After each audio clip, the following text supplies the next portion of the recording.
नमस्कार, बहुत स्वागत है आपका जी पंजाब हरियाणा हिमाचल में। आज हमारे साथ एक खास मेहमान है। हम बात कर रहे हैं हरियाणा की प्रदेश कांग्रेस अध्यक्ष कुमारी शैलजा जी से। शैलजा जी, बहुत स्वागत है आपका। नमस्कार।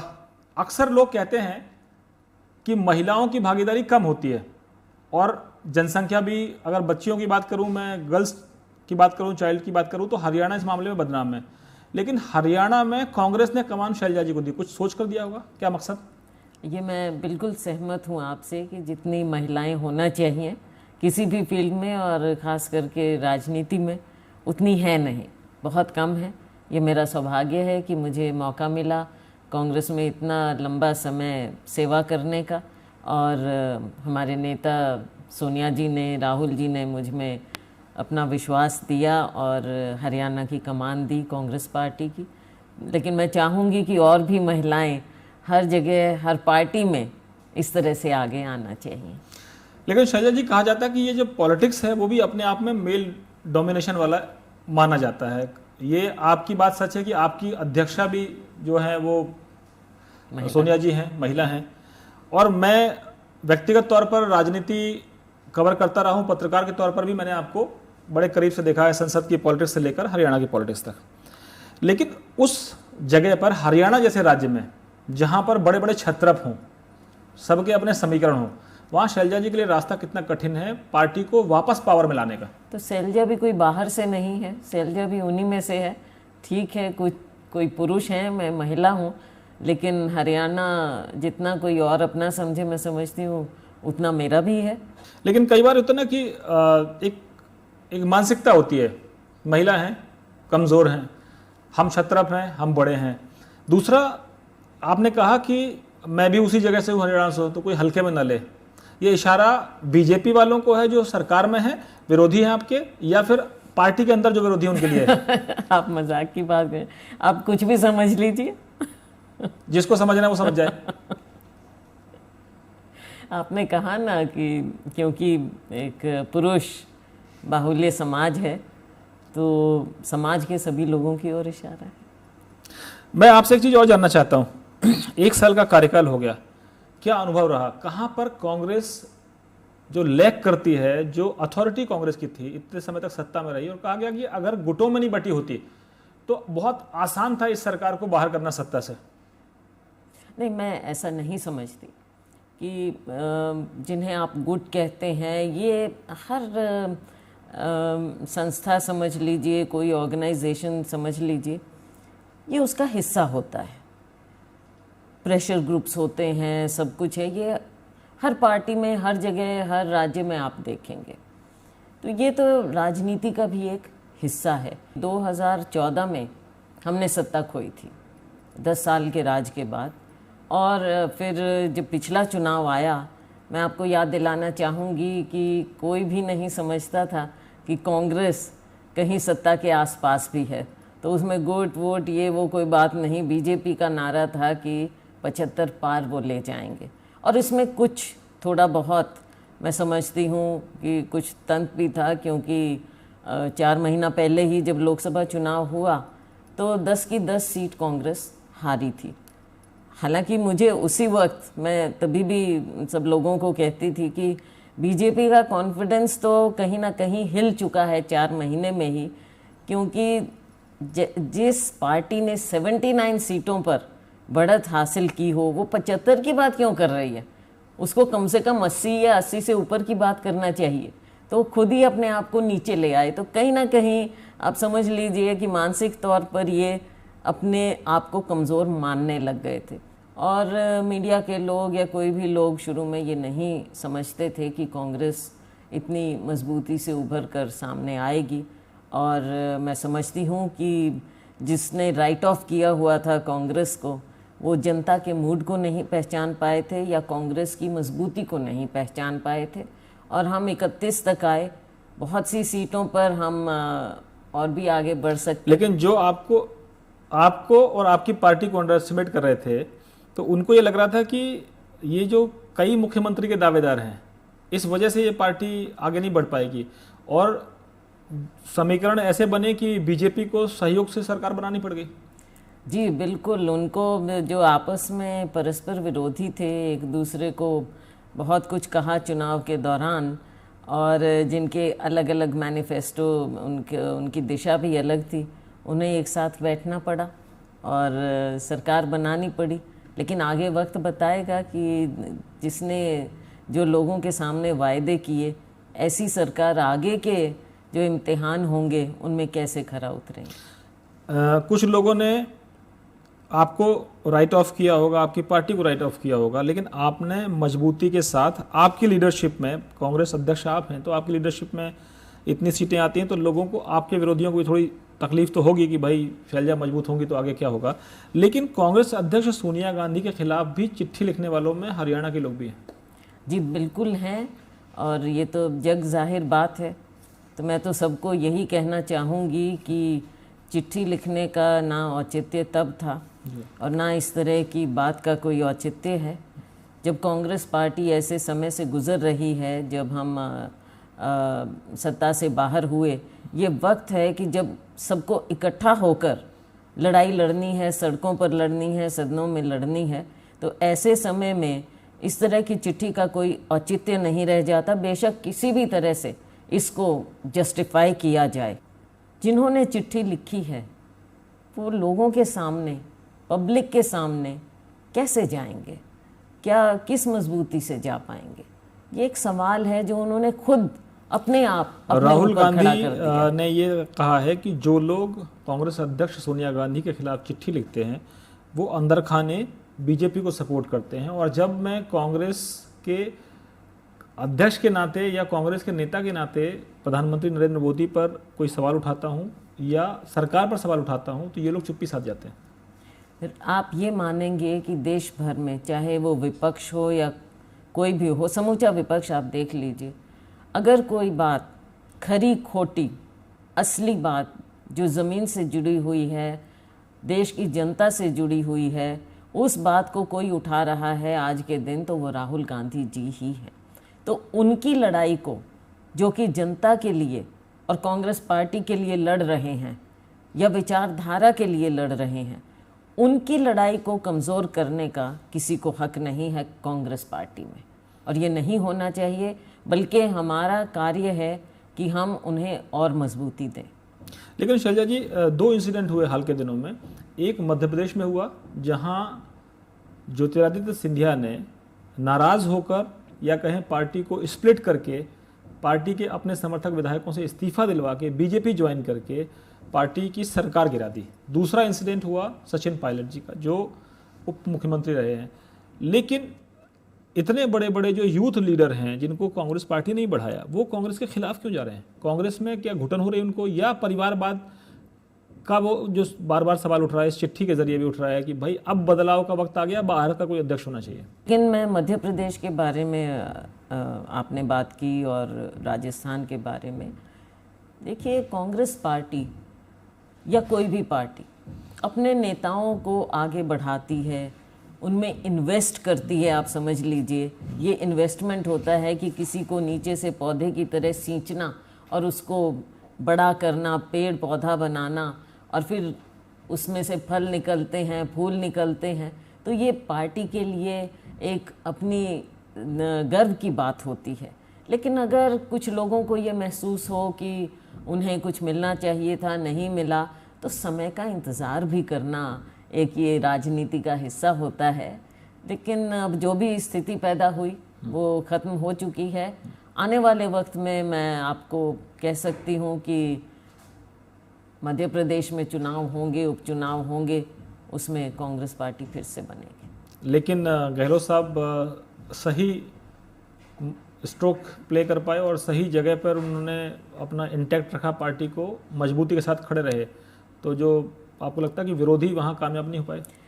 अशोक गहलोत जी भी खड़े रहे, हमारे कांग्रेस के जो विधायकगण हैं वो भी खड़े रहे, क्योंकि सबकी आस्था सोनिया जी में और कांग्रेस की विचारधारा में, राहुल जी में है।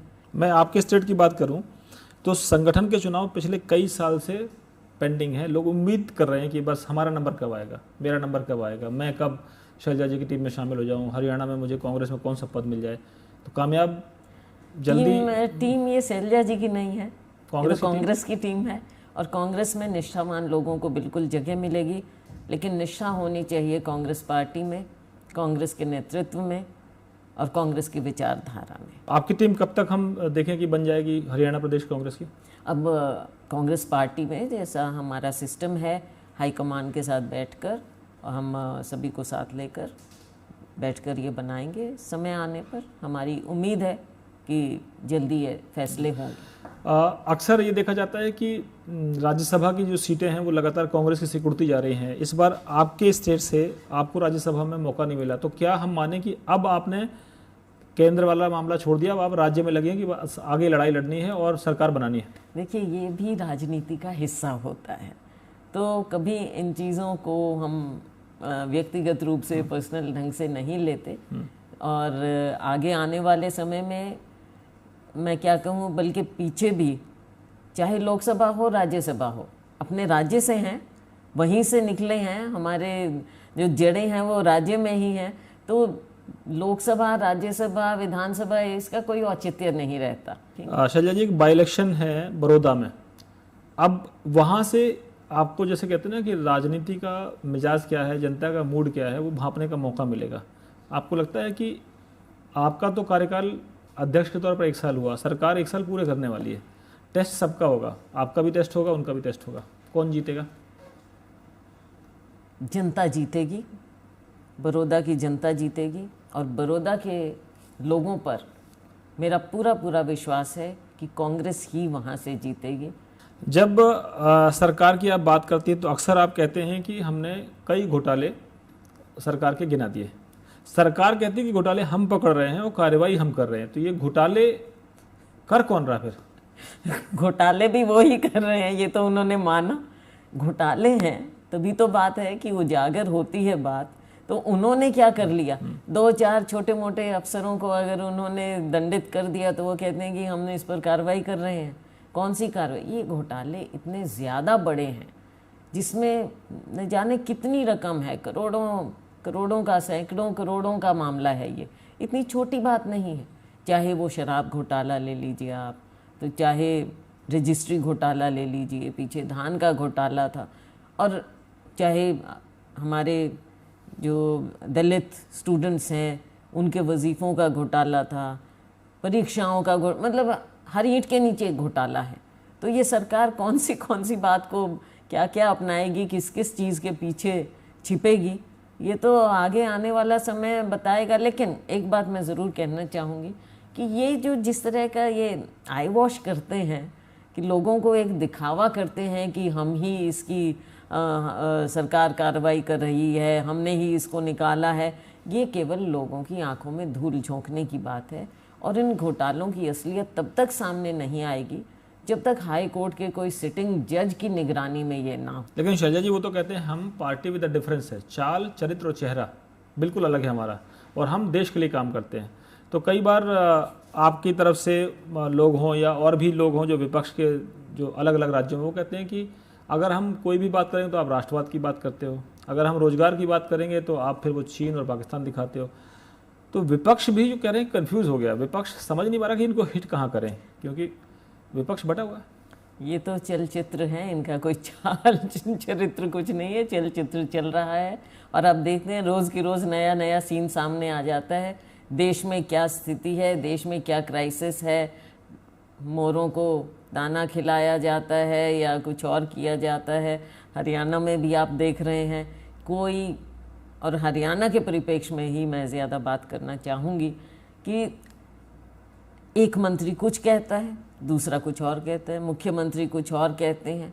हर तरह से कंफ्यूज्ड विपक्ष नहीं है, कंफ्यूज्ड ये सरकार है। किसानों की बात करें तो केंद्र सरकार 3 कृषि अध्यादेश लेकर आई है, लेकिन कांग्रेस कहती है कि ये किसानों के खिलाफ एक साजिश है। पंजाब में भी बड़ा विरोध है, बाकी देश के कई राज्यों में मुख्यमंत्रियों ने, जो गैर बीजेपी शासित राज्य हैं वहाँ विरोध कर रहे हैं वो, कि आप जो है किसानों से उनका जो वाजिब हक है या न्यूनतम समर्थन मूल्य है वो भी छीन ले रहे हैं, और आप सारा कुछ मंडियाँ जो है प्राइवेट लोगों के हाथों में कर देंगे, जिसको कहा जा रहा है कि किसानों के साथ छलावा है।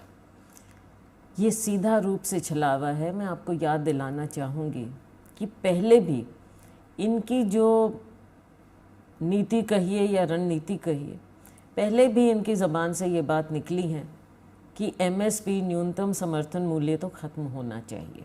पहले भी निकला है इनकी ज़बान से और ये कहते रहे हैं। जैसे रिजर्वेशन के बारे में, आरक्षण के बारे में भी परस्पर विरोधी आवाज़ें इनकी निकलती हैं।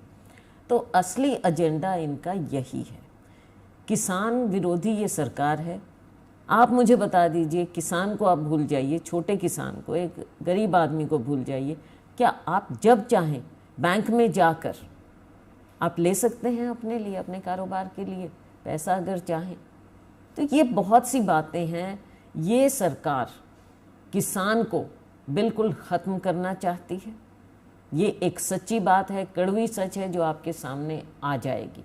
तीनों अध्यादेशों का कांग्रेस पार्टी विरोध करती है और करती रहेगी।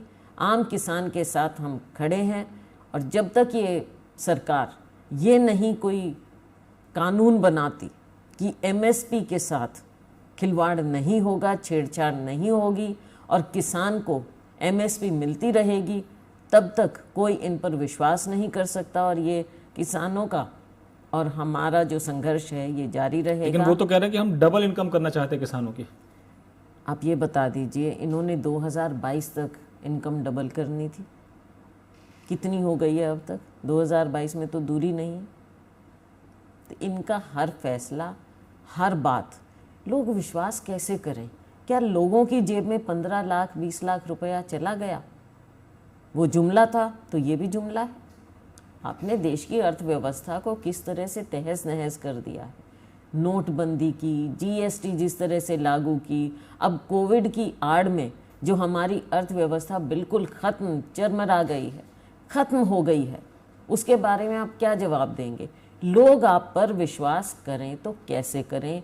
आप तो थालियां बजवा देते हैं, दिए जलवा देते हैं, लोगों को क्या देते हैं? राहुल जी ने जो कहा कि लोगों की जेब में आप पैसा दीजिए, और ये दुनिया के बड़े बड़े अर्थशास्त्री भी मानते हैं कि जब तक आप लोगों की जेब में पैसा नहीं देंगे, ये देश की अर्थव्यवस्था का पहिया आगे नहीं लेकिन चलेगा। शैलजा जी वो आरोप ये लगाते हैं कि जब देश पर संकट है, चाइना आपकी सरहदों पर खड़ा है, तब राहुल गांधी इस तरह के बयान देते हैं कि वो चाइना को सपोर्ट करते हुए लगता है। फिर वो कहते हैं कि आप उसी चाइना से उनके यहाँ पर जो मौजूदा राजदूत हैं या और भी लोग हैं, उनके ज़रिए आप राजीव गांधी फाउंडेशन में आप फंड लेते हैं। तो आप किसके साथ खड़े हैं, चाइना के साथ या देश के साथ? आप पहले ये बता दीजिए, राहुल गांधी जी पर आप जब एक उंगली उठाते हैं, बाकी की उंगलियां आपकी अपनी ओर हैं।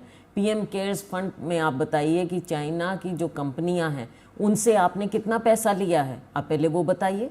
पीएम केयर्स फंड का आप कुछ खुलासा नहीं देना चाहते कि उसका पैसा कितना है, कहाँ से आया है, कहाँ खर्च हो रहा है, आप उसके बारे में नहीं बताते। आप ये क्यों भूल जाते हैं कि आप चाइना के लीडरशिप के साथ झूला तो आप झूल रहे थे। आप क्या कहते थे कि एक के बदले 100 सर काट कर लेकर आएंगे। पाकिस्तान के साथ क्या हुआ, चाइना के साथ क्या हुआ? और आपने जो चाइना के बारे में बोला कि चाइना हमारे सरहद के अंदर नहीं आया है, तो क्या आपके बयान से चाइना को फ़ायदा नहीं मिला है अंतर्राष्ट्रीय स्तर पर? लेकिन शैलजा जी आरोप ये भी लगाए बीजेपी की तरफ से, या वो प्रेस कॉन्फ्रेंस करके कहते हैं कि ये पूरे गांधी परिवार को सरकार में रहते हुए कितना बड़ा फ़ायदा पहुंचाया गया, चाहे वो ज़मीनों का मामला हो, हरियाणा में ज़मीनों का मामला हो या पैसों का मामला हो, फंड का मामला हो, कैसे डाइवर्ट किया गया। वो तो ये भी कहते हैं कि जो परिवार बेल पर है वो प्रधानमंत्री पर आरोप लगाता है कि वो भ्रष्टाचार कर रहे हैं, राफेल का घोटाला उठा रहे हैं। देखिए, किसी को कहने से कोई कुछ रोक नहीं सकता, लेकिन जिस तरह की बातें उन्होंने कही हैं, आज तक कोई भी बात, किसी में कोई तंत्र नहीं है, कोई बात निकली नहीं है। ये केवल राजनीतिक रूप से बदला लेने के लिए इस तरह की मन घड़ंत बातें थोप रहे हैं और ये सोचते हैं कि इस परिवार को, इस परिवार की कुर्बानियों को ये इस तरह ऐसी बातों से ये ख़त्म कर पाएंगे। ऐसा नहीं होगा। देश ने देखा है, देश इस परिवार को समझता है, जानता है। तो उनके ऊपर इस तरह की मन घड़ंत बातें डालकर ये समझें कि कांग्रेस मुक्त देश हो या गांधी नेहरू परिवार मुक्त देश हो, ये कभी नहीं हो सकेगा। शैलजा जी आखिरी सवाल, राहुल गांधी कहते हैं कि फेसबुक और व्हाट्सएप जैसे जो सोशल मीडिया प्लेटफॉर्म हैं, इनका सरकार और बीजेपी मिसयूज़ कर रही है कांग्रेस के खिलाफ और विपक्षियों के खिलाफ। इस बात की शिकायत फेसबुक से भी की गई है।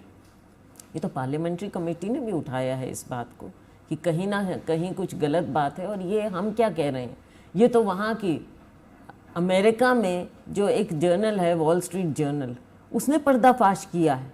ये कोई हमने नहीं कहा, वो बात वहाँ पर उठी है, उन्होंने ये बात निकाली है, तो इसका जवाब देश तो मांगेगा और ये उनको जवाब देना पड़ेगा। भारतीय जनता पार्टी ने जिस तरह से हर मीडिया को, चाहे वो हमारा मेन स्ट्रीम मीडिया हो, चाहे सोशल मीडिया हो, चाहे इस तरह के ये कंपनियां हों, हर तरह से आर्म ट्विस्टिंग करने की कोशिश की है, उनको दबाव में लाने की कोशिश की है। लेकिन हमें खुशी है कि कुछ लोग हैं अभी भी जो खड़ा हो सकते हैं। हम उम्मीद करते हैं कि आप भी इसमें खड़ा होंगे, क्योंकि आम लोगों की आवाज़ उठाना सबका धर्म है। चाहे कांग्रेस पार्टी है या जो भी पॉलिटिकल पार्टी है या जो भी मीडिया के साथी हैं, सबका धर्म है देश के प्रति, देश के लोकतंत्र के प्रति कि लोगों की आवाज़ को और असलियत को सामने लाएं। यही काम हम करते रहेंगे। ये हम तो जनता के सवाल हम आपके सामने भी लाते रहेंगे। आपकी आवाज़ जो है, जो जनता की आप आवाज़ उठाती हैं, वो भी हम जनता के पास पहुंचाएंगे। और सरकार के वो काम जिससे जनता को परेशानी है वो भी हम उजागर करते रहते हैं।